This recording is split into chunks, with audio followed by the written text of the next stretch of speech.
هي الاولى على اساس لوريجين ديال لو غاي. فبزاف ديال الناس اللي يتسائلوا على لو غاي كاين اللي يقول لو غاي لي بلوس الجيريان لي بلوس ماروكان ولا لي Le Rail il est né entre une région qui est entre Oran et Oujda. À l'époque, il n'y avait pas de frontière. Donc le Rail كان كيتغنى يعني des instruments يعني اللي بساط كيما كنا نقولوا حنا الشيوخ كانوا يتغناو. À l'époque, il n'y avait pas encore عاد الشاب خالد, il n'y avait pas هاد لي جون اللي اليوم ولاو شبان. دونك سكي في لو راي حنا من بكري متاثرين بلو راي ملي كنا صغار يعني. انا جده ديالي وجدي كل شيء كبروا بالشيوخ كبروا كبروا بهذا النوع الغنائي. فاحنا من بعد من وصلوا هاد الشبان اللي هما جداد اللي وصلوا الراي العالميه فاحنا كنا اون نوفيل جينيراسيون جونيس جديده. كان طاغي ديك الوقيته هذا اللون الغنائي واخا ماشي ما كانوش يسمعوه كاع لي نيفو داج مي كانوا يسمعوه واحد لي جون. حنا تاثرنا به بكثره ما كنا صغار. وكما قلت لك قبيله بحكم انه وجده جات في لا فرونتيير يعني الجيريان ماروكان. هذا هو السبب اللي خلاني نختار الراي.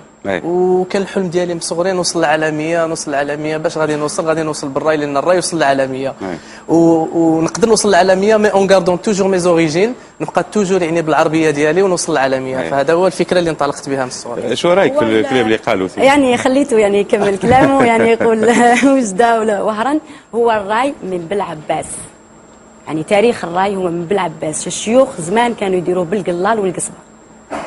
القلال والقصبه كانوا يديروا الراي خلق من بلعباس. لا راهم لا من وهران لا من حتى بلاص لا من استغانم لا راهم من بلعباس. يعني كي تنحوسوا على لي زوريجين تاعو راهم من بلعباس. شيوخها كاع خرجوا من بلعباس. كانوا بالقصبه وكانوا بالقلال كانوا مداحات فوالا. يعني ما بين بلعباس ووهران ماهيش كبيره ماهيش مسافه كبيره نص ساعه بيناتهم نص ساعه يعني. بصح منين خلق الراي من بلعباس. انا بالنسبه ليا نعرف تاريخ تخي بيان تاع الراي. حتى انا جي في بيتيت ريشيرش حتى انا دو مون كوتي. فبزاف الناس وما تنساش دوكا انا شويه دوكا مرات الجزائر نقولوا الراي الراي شكون اللي وراه. سا سبو كو انا جو مو ترومب لا ريزون. الراي شكون اللي وراه. جيساي با دو فوالا d'imposer mon point de vue.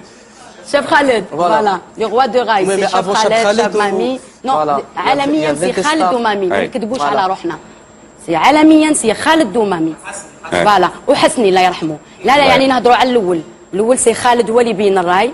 سي لو روا دو راي سي كي فوالا سي كي الراي هو من منطقه بالعباس. مع رينا راي وفما شيخات في وهران وفما شيخ خالد في وهران.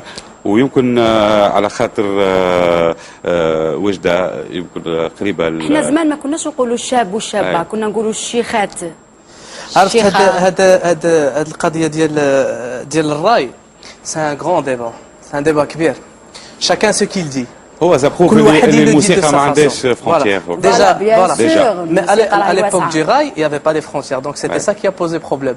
Min Chab Khaled, il est devenu mondialement connu. On a dit que le rail était algérien. Avec tout mon respect, les chanteurs kamlen algériens. Non, je ne veux pas tomber dans le problème. Avec tous mes respects, mais je vais juste terminer mon idée. Même Khaled, j'ai regardé une interview d'Yal Khaled. Il dit la même chose. Il a dit le rail, il est né entre l'ouest de l'Algérie et l'est du Maroc.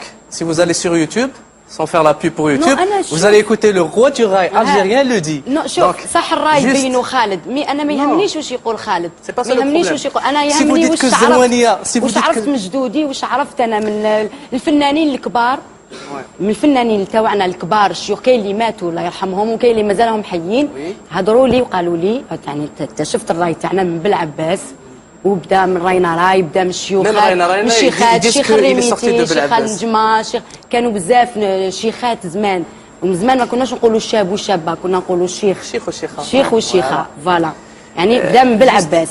في الحال هذا يبان اللي موسيقى الراي موسيقى مغاربيه فوالا اكزاكتومون مغاربيه كل واحد يسال فيها. دونك يسالوا فيها لي زالجيريان كاملين. لا يسالوا فيها كل فوالا. Et quand on parle des origines, parce qu'on tombe souvent dans le malentendu. Donc chacun il dit sa version de sa façon. Bien sûr. واحد يقول جدي قال، واحد يقول هذاك قال. وحنا نقولوا مغاربه يا اخويا. حنا نقولوا نتاع العرب كامل. نقولوا نتاع العرب كلشي تاع سهل. المغاربه.